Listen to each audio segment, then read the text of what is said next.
All right, let's talk about something that's on every English language teacher's mind right now: artificial intelligence. We're going to move past that initial panic of just trying to catch cheaters, and instead, we're going to explore a much more interesting question. How do we actually teach in the age of AI? Okay, let's dive right in. You know that feeling, right? You give out a writing assignment, and a student who usually struggles with, basic grammar suddenly turns in this flawless, sophisticated essay. And that little voice in your head starts whispering, is this just amazing progress? Or is this ChatGPT? And just look at the difference here. On one side, you've got real student work. I am go to store because need food. Yeah, it's got mistakes, but it's authentic. It's a roadmap that tells you exactly where that student needs help. But on the other side, you've got AI perfection. It's grammatically correct, sure, but it tells you absolutely nothing about what your student can actually do. So, here's our game plan. We're going to start by digging into this perfect essay problem and why it's a real crisis for language learning. Then we'll talk about shifting our mindset from being a detective to being a facilitator, get you a brand new detection toolkit, and finally, figure out how to build a classroom that's actually AI resilient. Okay, let's kick things off with Section 1, the perfect essay problem. This is all about that moment when a student's huge leap in writing skill feels, less like genuine progress and more like digital plagiarism. And this is really the heart of the issue. It's not just about academic honesty. I mean, think about it.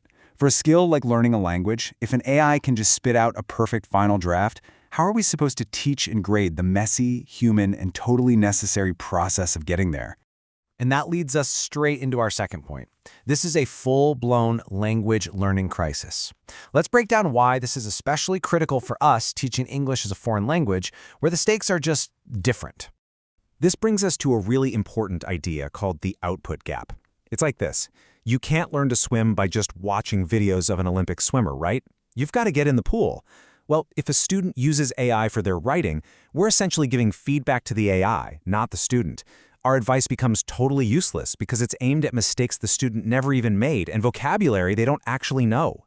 And here's the real kicker. We can't just throw technology at this problem. These AI detectors, they're notoriously unreliable, especially with non-native English writing. They often flag simple, predictable sentences, the very hallmarks of someone learning the language, as AI generated. And that can lead to an absolute nightmare of false accusations. So, what's the move? Where do we go from here? The answer, it turns out, is a huge mindset shift. We need to stop being detectives and start being facilitators. And this slide just lays it out perfectly. The detective is always playing catch-up, right? They're reactive, trying to bust students after the fact, and they're relying on tech that doesn't even work that well. But the facilitator? They're proactive. They're ahead of the game, focusing on smart teaching methods and turning this whole thing into a real teachable moment about digital literacy. Which brings us to the fun part, the practical stuff. Let's build your new detection toolkit and fill it with strategies that are proactive, not punitive. Okay, the golden rule here is simple. Focus on the process, not just the finished product.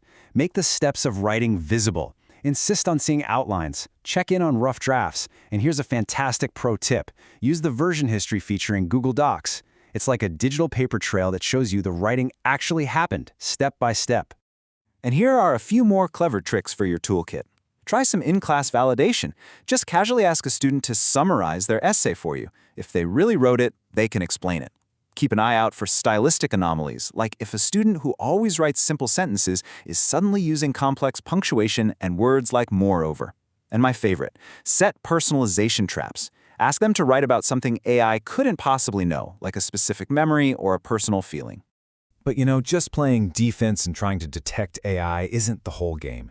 The real goal, the long-term solution, is to build an AI-resilient classroom. And that means we have to redesign our assessments from the ground up. This is all about designing tasks that AI just can't do by itself. The show your work approach is amazing. Ask for their brainstorming notes, their outlines, whatever. Try multimodal assessments. Have students write an essay, then record a short audio clip summarizing it. AI can write, but it can't speak in your student's voice. And hey, for those really high-stakes assignments, there's nothing wrong with good old-fashioned in-class writing. But here it is, maybe the most powerful idea of all. Flip the script. Instead of banning AI, what if we leaned into it? Have your students write their own draft, then have them use AI to improve it. And the assignment? They have to submit both versions, along with a short reflection on why the changes were made. Suddenly, AI isn't a cheating tool anymore. It's a powerful learning tool. Now, to make any of this work, your students have to know the rules of the road, and this green, yellow, red light system is just fantastic for that. Green light, go ahead, use AI for brainstorming ideas. Yellow light, you can use it to check grammar, but you have to tell me what you changed. Red light, absolutely no copy-pasting the prompt and submitting the output. It's simple, it's clear, and everyone knows where they stand. And here's one more super simple but incredibly powerful rule. If you use it, you cite it. Just treat AI like any other source you'd use for research. This teaches transparency and academic honesty, and it prepares them for the real world, where, let's be honest, these tools are everywhere. So, after all that, what's the big takeaway? When we boil it all down, what's the one thing we need to remember?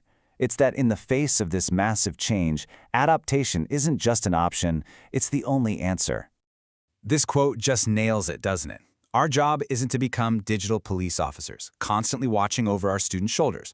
Our job is to adapt our teaching, our pedagogy, to meet this new reality, and to guide our students through it. And so I'm going to leave you with this question to chew on. It's not about if our students will use AI anymore. It's about how. So how will you design your next assignment to make AI a partner in their learning instead of just a shortcut to a grade? The answer to that question, well, that's going to shape the future of language education.